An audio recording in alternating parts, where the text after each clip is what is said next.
Bože, Tvoj je dan i Tvoja je noć.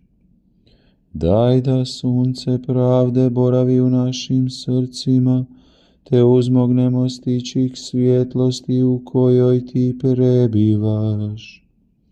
Po Gospodinu našemu Isusu Kristu, Sinu Tvome, koji s Tobom živi i kraljuje u jedinstvu Duha Svetoga Bog, po sve vijeke vjekova.